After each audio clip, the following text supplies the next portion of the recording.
शाहू फुले आंबेडकरांच्या विचारधारेला ज्या पद्धतीनं मूठमाती देण्याचा एक प्रयत्न तत्कालीन राज्यपाल, भारतीय जनता पार्टीचे अनेक मंत्री यांनी सातत्यानं या महापुरुषाचा अवमान करणं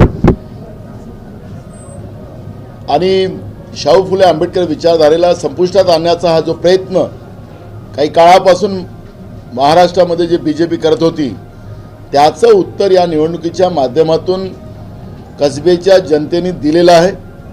महागाई, बेरोजगारी, शेतकऱ्यांचे प्रश्न, शेतकऱ्यांच्या मोठ्या प्रमाणात आत्महत्या, छोटा दुकानदार, या सगळ्यांनी भाजपची सत्तेची मस्ती या निवडणुकीच्या माध्यमातून उतरवलेली आहे।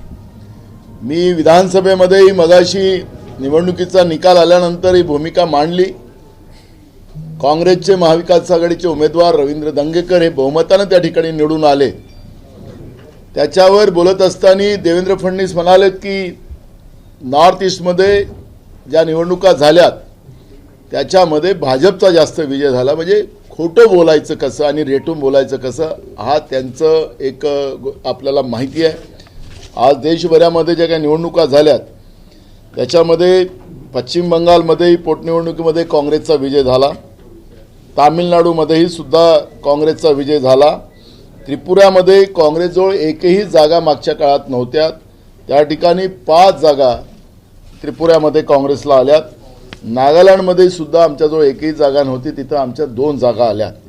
आणि म्हणून मी तुम्हाला सांगतो की यांचा जो एनडीए आहे त्या एनडीएची घसरण सुरू झालेली आहे। देशभरामधलं जे काही चित्र आता बनतं आहे की नरेंद्र मोदींवरचा विश्वास, ज्या पद्धतीनं त्यांनी जनतेचा विश्वासघात केला, प्रत्येक स्तरावर केला, महागाई असेल, बेरोजगारी असेल, शेतकऱ्यांना आत्महत्या करायला बाध्य केलं, छोट्या दुकानदाराला उद्ध्वस्त केलं आणि मुठभर उद्योगपत्यांना सोबत घेऊन या देशाला लुटण्याचा जो प्रयत्न केला त्याचं उत्तर या निवडणुकीच्या माध्यमातून जनतेनं दिलेलं आहे। कसब्याच्या जनतेचं काँग्रेस पक्षाच्या वतीनं मी मनापासून आभार व्यक्त करतो आणि जनतेचा विश्वास जो आमच्या प्रती आलेला आहे त्या विश्वासाला आम्ही पुन्हा दुग्नित करू आणि त्या विश्वासामध्ये आम्ही पात्र ठरू, अशा पद्धतीचं काम आम्ही कसब्यातच नव्हे तर संपूर्ण महाराष्ट्रामध्ये काँग्रेस पक्षाच्या वतीनं केलं जाणार। सर, पिंपरी चिंचवडमध्ये मात्र महाविकास आघाडीचा उमेदवार आहे तो अपराभवाच्या छायेमध्ये आहे। तिथं आपण पाहिलं असेल की आमचा जो अपक्ष एक उमेदवार उभा झाला त्याला आम्ही मनवण्यामध्ये कमी पडलो आणि त्याचा फटका स्वाभाविक आमच्यावर पडला। पण तुम्ही पाहिलं असेल की अपक्ष उमेदवार आणि महाविकास आघाडीचे उमेदवार काटे यांचं आपण वोट शेअर पाहिलं तर भाजपच्या उमेदवारापेक्षा जास्त आहे। त्याच्यामुळे हारच असतं, पण जे काही समन्वय त्या ठिकाणी अपक्षाच्या याच्यामध्ये आम्ही करू शकलो नाही, पण जनतेने त्या ठिकाणी सुद्धा, कारण की सिंपत्ती वोट त्या ठिकाणी मिळतं असं आपण नेहमी निवडणुकीत पाहतो। वन साईड निवडणूक व्हायला पाहिजे होती, ती निवडणूक झाली नाही आणि ज्या पद्धतीनं सत्तेचा दुरुपयोग भाजपनी या 2 निवडणुकीमध्ये केला, कारण की या निमित्तानं भाजपची खरी संस्कृती पुण्याच्या कसबा असेल की चिंचवड असेल या निवडणुकीमध्ये दिसली, कारण की ते पार्टी विथ द डिफरन्स, म्हणजे भाजप पक्ष हा सगळ्या पक्षापेक्षा वेगळा आहे असं सांगून सातत्यानं लोकांची दिशाभूल करायचं आहे आणि म्हणून त्यांचा जो डिफरन्स होता तो दिसला की मंत्रिमंडळाचे सगळे मंत्री, आमदार, पोलीस प्रशासन यांच्या सहकार्यानं जनतेमध्ये पैसे वाटणं, तडीपार वॉन्टेड गुंडा लोकांना सोबत घेऊन मंत्री लोक त्या ठिकाणी फिरताना आपण पाहिलं, तुमच्या दूरचित्रवाणीच्या माध्यमातून त्या ठिकाणी दाखवलं आणि भाजपची संस्कृती या निवडणुकीमध्ये स्पष्ट झालेली आहे की भाजपची संस्कृती ही पैसे वाटून आणि गुंडाइझम करून आम्ही निवडून येऊ शकतो। आणि आपण एक गोष्ट पाहिलीत की निवडणुका झाल्या तातडीनं गॅसच्या किमती वाढवल्यात, 50 रुपये घरगुती आणि 350 रुपये कमर्शियल गॅसवर वाढवल्यात, म्हणजे जे पैसे वाटलेत ते पुन्हा जनतेकडून काढायचा, अशा पद्धतीचा महागाईचा फंडा हा नरेंद्र मोदीचा आहे आणि जनतेचेच पैसे लुटायचेत आणि निवडणुकीत लोकांना विकत घ्यायचं. पण महाराष्ट्राच्या पुरोगामी या मातीमध्ये विचारानं त्यांना धडा शिकवलेला आहे. हेच या निवडणुकीचं आपल्याला विश्लेषण येऊ शकतं. बिलकुल आपण पाहिलं की मागच्या काळात विधान परिषदेच्या निवडणुका झाल्यात. ग्रॅज्युएट मतदारसंघ असेल, टीचर मतदारसंघ असेल, त्या 5 पैकी 4 जागा महाविकास आघाडीनं आम्ही जिंकल्यात. विशेष करून नागपूर आणि अमरावती या 2 जागा ज्या भाजपकडे होत्या त्याही जागा काँग्रेसनी त्या ठिकाणी जिंकलेल्या आहेत. पूर्वेचा विजय तर आमचा ठरलेलाच आहे, पण आता पश्चिमेमध्ये कसब्याच्या निवडणुकीच्या माध्यमातून काँग्रेस आणि महाविकास आघाडीचं हे निश्चितपणे विजयाकडेची वाटचाल आपल्याला या ठिकाणी पाहता आहे आणि महाराष्ट्रामध्ये बीजेपीची उलटी गिनती सुरू झालेली आहे. हे चित्र आपल्याला पाहायला मिळत आहे. शिंदेगड असं म्हणतोय की उमेदवाराला पाहून कसब्यामध्ये वोटिंग दिली, महाविकास आघाडीला नाही. त्यांच्याकडे कसं बघता, म्हणजे उमेदवाराला सहानुभूती मिळाली कारण ते आधी हरले होते त्याच्यामुळे ही वोटिंग दिली असं त्यांचं म्हणणं आहे. मग त्यांनी हरलेल्या उमेदवाराला तिकीट द्यायला पाहिजे होतं. काय म्हणजे राज्याचे मुख्यमंत्री च्या पदावर बसलेली जे व्यक्ती आहे त्यांनी विरोधकांना राष्ट्रद्रोही म्हणायचं. ते काय बोलतात काय नाही त्यांनाच ताळमेळ नाही आहे. त्यामुळे महाराष्ट्राची जी परंपरा मुख्यमंत्री पदाची राहिलेली आहे तिचा एक वेगळा गौरव राहिलेला आहे. आणि यशवंतराव चव्हाण साहेबापासून कालपर्यंतच्या मुख्यमंत्र्यापर्यंत उद्धव ठाकरे साहेबापर्यंतचा एक दर्जा राज्याच्या मुख्यमंत्री पदाचा राहिलेला आहे. पण आत्ताचे मुख्यमंत्री काय बोलतात त्यांनाच कळत नाही. आखरी विचाराची ही लढाई असतं आणि विचाराच्या लढाईनी उमेदवार जिंकतो. पण उमेदवार स्वतः जिंकला असं ते म्हणत असतील तर मग आता पिंपरी चिंचवडला समजा त्यांचा उमेदवार अजूनही काउंटिंग चालू आहे, तिथं समजा उमेदवार ते जिंकला तर मी यांनी जिंकवला असं यांचं म्हणणं आहे का? मराठीमध्ये महाविकास आघाडीच्या नेत्यांना हक्कभंग आणण्यासाठी प्रक्रिया सुरू केलेली आहे. संजय राऊतांना नोटीस मिळालेली आहे. अजित पवार आणि अंबादास दानवे यांच्याबाबतही हक्कभंगाचा प्रस्ताव आणला आहे. बघा, मूळ प्रश्न आहे की आपण पाहिलं असेल सभागृहात काल आणि आज व्यक्तिशः जनतेच्या मताने निवडून आलेली सगळी लोकप्रतिनिधी जनतेच्या प्रश्नावरची चर्चा होऊन त्यांना न्याय मिळवून दिला पाहिजे असा हा सगळ्यांचा मानस असला पाहिजे. आज पण मी एका अशाच भांडणामध्ये मी त्या ठिकाणी मध्यस्थी केली आणि वातावरण शांत केलं. छोट्या छोट्या गोष्टीला त्या ठिकाणी सत्ता पक्षाकडून गोंधळ घातला जातो. काल संजय राऊताबद्दलचा हक्कभंग आल्यानंतर सभागृहाचं एकमत होतं.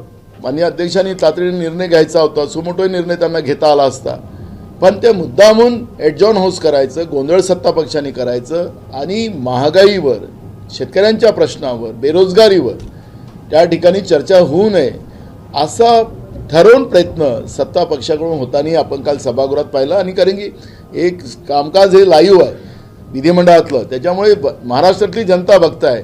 यांना वाटतं की महाराष्ट्रातली जनता आंधळी आहे, आम्ही जे करतोय ते सगळं पुण्य करतोय, अशा पद्धतीचं सत्ता पक्षाला भाजपला वाटत असेल तर जनता यांना धडा शिकवेल. आजही पण मी सभागृहात होतो, पाहिलं की एक आज राज्यपालाच्या अभिभाषणावर चर्चा चालू आहे.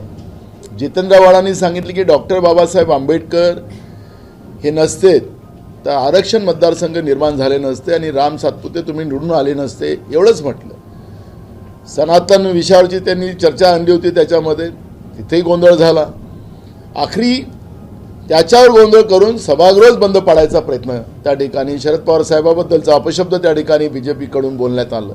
म्हणजे या पद्धतीचं कुठला तरी बहाणा शोधायचा आणि सभागृहच बंद करून टाकायचं असं चित्र आज महाराष्ट्रामध्ये होतं. हे दुर्दैव आहे. महाराष्ट्राच्या विधानसभेच्या एक वेगळ्या परंपरा आहेत. या महाराष्ट्राच्या विधानसभेची परंपरा देशपातळीवर त्याला मान्यता आहे, पण या पद्धतीचा गोंधळ घालून सत्ता पक्षाच्या वतीनं जनतेचे प्रश्न आणि जनतेचा अधिकार डावलण्याचा जो प्रयत्न केला जातो आहे त्याचा आम्ही निषेध करतो आहे. आणि उद्याही कामकाजामध्ये समजा गोंधळ घालतील, एक रोज त्यांचं एक कुठला ना कुठलं गोंधळ घालायचा एक प्रयत्न असतो.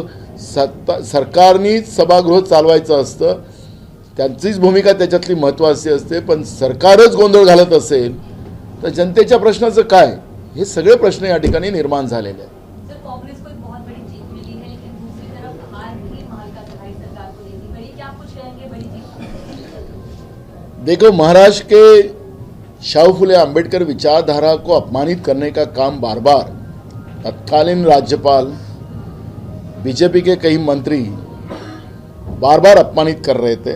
विचारधारा को अपमानित करने की कोशिश की जा रही थी. बाबा साहब अंबेडकर, महात्मा ज्योतिबा फुले, सावित्रीबाई फुले, ऐसे कई विचारधारा को ये लोग अपमानित कर रहे थे. जनता ने ठान लिया था कि इनको समय आने के बाद हम इनसे हमारे वोट के भरोसे ये सत्ता में गए और अब हमारे वोटों से इनको सत्ता से नीचे उतारेंगे, ये सोच जनता ने बनाई थी. उसका असर है कि आज लोगों ने कस्बा में उनकी भभूति होने वाली जगह जहाँ पे हमारी सत्ता रहेंगे, हमारा एमएलए चुन के आएगा, ऐसा बार बार वो बोल रहे थे और उसका जवाब जनता ने दिया. महंगाई है, बेरोजगारी है, किसान के इशू है, छोटा दुकानदार का इशू है, ये सब इशू को लोगों ने अपने वोट के माध्यम से हमारे कांग्रेस के उम्मीदवार, महाविकास आघाड़ी के उम्मीदवार रविंद्र धंगेकर को बहुमत से चुन के दिया. और मैं इसलिए कस्बा विधानसभा के जनता का आभार व्यक्त करता हूँ. रहा चिचवड़ की बात है, तो चिचवड़ में हमारा ही एक अपक्ष एक उम्मीदवार खड़ा हुआ था और अब आपने अगर हमारा ही उम्मीदवार और अपक्ष उम्मीदवार के अगर वोट की गिनती करोगे तो बीजेपी का उम्मीदवार वहाँ हार गया. जो उम्मीदवार बीजेपी का खड़ा था वो एक उन्हीं के परिवार से था, जिनका जो एमएलए जो था उनका देहांत हुआ था, उनकी मिसेज ही खड़ी थी. तो सिंपैथी वोट के आधार पर तो उनको 70%, 80%, 90% वोट मिलना चाहिए था. लेकिन बीजेपी के ये करतूतों से लोगों में गुस्सा है. महंगाई के बारे में, बेरोजगारी के बारे में, किसान के इशू में और छोटे दुकानदार भी त्रस्त है. और विचारधारा को, क्योंकि महाराष्ट्र की विचारधारा जो है शाहू फुले अंबेडकर विचारधारा, उसको जो बार बार बीजेपी अपमानित कर रहे, उस विचारधारा ने एकजुट होकर इनको पराजित करने का निर्णय लिया है. आपने देखा होगा कि हाल ही में जो ग्रेजुएट और टीचर कॉन्स्टिट्यूंसी के जो इलेक्शन हुए, उसमें भी बड़ी बढ़त कांग्रेस और महाविकास आघाड़ी ने ली है. जो बीजेपी के सिटिंग एमएलए थे, वहाँ पर भी कांग्रेस के एमएलए दोनों चुन के आए. नागपुर, अमरावती, जो बीजेपी अपना गढ़ समझती थी, वहाँ पे भी उनके गढ़ उद्ध्वस्त हो चुके हैं और इसलिए बीजेपी की महाराष्ट्र में उल्टी गिनती शुरू हो चुकी है. लेकिन कस्बा में जो जीत हुई है, कहा जा रहा है और इनका कहना है कि उम्मीदवार के ऊपर ज्यादा डिपेंडेंट था देन पार्टी का अपना रोल लेंगे इसमें. अब राज्य के मुख्यमंत्री इस तरह की अगर बात करते हैं, हमारे महाराष्ट्र के मुख्यमंत्री का एक दर्जा हमेशा रहा है. यशवंतराव चौहान साहब से लेके तो उद्धव ठाकरे साहब तक का एक अच्छी दर्जा रहा है. लेकिन ये मुख्यमंत्री क्या बोलते क्या नहीं, उनको ही समझ में नहीं आता है. कल वो बोल रहे थे कि अपोजिशन ये राष्ट्रद्रोही है. इस तरह का वक्तव्य अगर राज्य का मुख्यमंत्री करता है, उम्मीदवार विचारधारा के आधार पर डिसाइड किया जाता है, उम्मीदवार उसी आधार पर खड़ा किया जाता है. अब हम थोड़ी बोलेंगे चिचवड़ में वो उम्मीदवार जीती है, आखिरी विचारधारा जीतती है. अगर राज्य का मुख्यमंत्री इस तरह का वक्तव्य करते हैं तो ये हमारे लिए, हमारे राज्य के लिए ये कोई अच्छी बात नहीं है. सर, एक विधानसभा के उपचुनाव की जीत पर आप बड़ी बात कर रहे हैं कि बीजेपी की उल्टी गिनती से हो गई. ऐसा नहीं लगता कि बहुत ज्यादा उम्मीद आपने बना? देखो, मैंने एक बात को स्पष्ट शुरुआत में किया कि ये प्रश्न खड़ा हो सकता था, इसलिए हमारी विचारधारा जो महाराष्ट्र की है, शाहू फुले अंबेडकर की विचारधारा महाराष्ट्र की रही है, उस विचारधारा को अपमानित करने का जो बार बार पाप बीजेपी कर रही थी, उनके तत्कालीन राज्यपाल ने किया, उनके मंत्रियों ने किया, इस विचारधारा को खत्म नहीं कर सकते. इस विचारधारा महाराष्ट्र में मौजूद है और उसका ही ये जवाब है और ये तो शुरुआत है. और इसलिए हमने कहा कि हाल ही में जो विधान परिषद के चुनाव ग्रेजुएट और टीचर मतदार संघ के हुए थे, तो नागपुर उनके पास थी, अमरावती उनके पास थी. एक टर्म नहीं, 2-2 टर्म के लोग थे, 3-3 टर्म के लोग थे. वहाँ पर भी कांग्रेस ने जीत प्राप्त की है. तो मेरा यही कहना है, ये चुनाव नहीं है, ये ग्रेजुएट मतदार संघ के लोगों ने, सुशिक्षित लोगों ने हमको वोट किया. अब जनरल लोगों में वोटिंग आ गई, तो ये सैंपल है. मैं चावल को, पूरा चावल के दाने जांचते नहीं, एक चावल का दाना गया तो पका है कि देख लेते तो हो गया, चावल पका हुआ होता है। तो ये सैंपल है, ये तो शुरुआत है। मैं यही कहना चाहता हूँ, अगर बीजेपी आज भी और महंगाई बढ़ाएंगी तो बढ़ाए, लोगों की कितनी परीक्षा आप लोगे, बेरोजगारी कितनी बढ़ाओगे। आज महाराष्ट्र देश में 1 नंबर बेरोजगारी स्टेट रहा है। किसान की आत्महत्या सबसे ज़्यादा महाराष्ट्र में है। किसान के लिए राज्यपाल के अभिभाषण में हमको लगता था कि किसान के लिए कुछ देंगे, आज प्याज खरीदा नहीं जा रहा है। मार्केट में प्याज अगर हमारा ग्राहक खरीदता तो उसको 25 रुपये किलो प्याज लेना पड़ता है, लेकिन किसान प्याज बेचेगा तो 5 पैसे में भी नहीं ली जा रहा। तो किसान को बर्बाद कर उद्योगपति, मुठभर उद्योगपति को अगर बीजेपी बड़ा करना चाहती है तो ये कैसे चलेगा। और इसलिए छोटे उद्योजकों को भी बर्बाद कर रहे हैं। मुट्ठी भर लोगों के लिए अगर सरकार काम करती है तो उसका जवाब तो जनता पूछेगी वोट के माध्यम से। अगर बीजेपी जिस तरह से उना के चुनाव में जिस तरह से पैसा बांटकर डरा कर मंत्री के साथ में वांटेड लोग, तड़ीपार लोग मंत्री के साथ घूम रहे थे, डरा रहे थे लोगों को, पैसे बांट रहे थे पुलिस के साथ में, ये भी आपके मीडिया के माध्यम से दिखाया गया। इस तरह का व्यवहार इस महाराष्ट्र में नहीं चलेगा, जनता उसका जवाब देगी। और इसलिए हम उस बात के लिए उत्तेजित नहीं, एक सीट के लिए हम और मुझे तो उम्मीद थी कि हम 85,000 वोट वहाँ से कम मिलना चाहिए। हम 72,000 वोट समथिंग हमने लिया है। तो मैं वो 10,000 वोट का भी आत्मपरीक्षण कर रहा हूँ, मुझे वोट क्यों कम मिले, हम कहाँ कम पड़े। हमारी रणनीति जो बनी थी, हम कम से कम 85,000 जो वोटिंग हुआ था उसमें का शेयर 85,000 वोट हमारे को मिलेगा, ये मैं उम्मीद में था। उसमें हम लोग 10,000 वोटों से पीछे रहे। तो मैं उसका आत्मपरीक्षण कर रहा हूँ कि मैं कहाँ गलत हुआ हूँ। जीत को आप कांग्रेस की सिर्फ जीत मानते हैं या महाविकास आघाड़ी की? हमने और क्या इसमें जो है महाविकास आघाड़ी इसके बाद और भी एकजुट होगी और आगे के जो चुनाव होंगे? हमने शुरुआत में ही कहा कि महाविकास आघाड़ी की ही जीत है करके हमने बोला है। तो आप और सवाल पूछ के क्या चाहते हो? कांग्रेस जश्न मना रही है। आपने देखा होगा कि विधान भवन में हमने सभी पक्ष के नेता हम लोग थे, जयंत पाटिल था, मैं था, आदित्य ठाकरे थे, हम सब साथ में थे आपके मीडिया के साथ। तो हम सभी जश्न मना रहे हैं। राहुल कलाटे को आप समझाने में कहां असफल रह गए? अगर वो आज समझा लेते आपको लगता है सुप्रीम कोर्ट आपकी होती। अब मैं थोड़ा गया नहीं वहाँ पे, मैं कस्बा में लटका था, तो कस्बा में मैंने सबको समझा के रखा था। सर, निवडणूक आयोगाचे आयुक्त आहेत त्यांची नियुक्ती थेट सरकारकडून जे आहे ती होत होती ती अवैध ठरवली आहे सुप्रीम कोर्टाने। या निर्णयाकडे आम्ही आजच्या माननीय सुप्रीम कोर्टाच्या निकालाचं, निवडणूक आयोगाच्या बद्दलचं घेतलेल्या निर्णयाचं स्वागत करतो। दिल्ली केंद्रामध्ये बसलेलं नरेंद्र मोदीचं भाजपचं सरकार निवडणूक व्यवस्थेलाच आपल्या ताब्यात घेऊन या देशाची लोकशाही संपुष्टात करण्याचा प्रयत्न चालू होता। त्याचं एक सगळ्यात मोठं उदाहरण महाराष्ट्रामध्येच घडलं।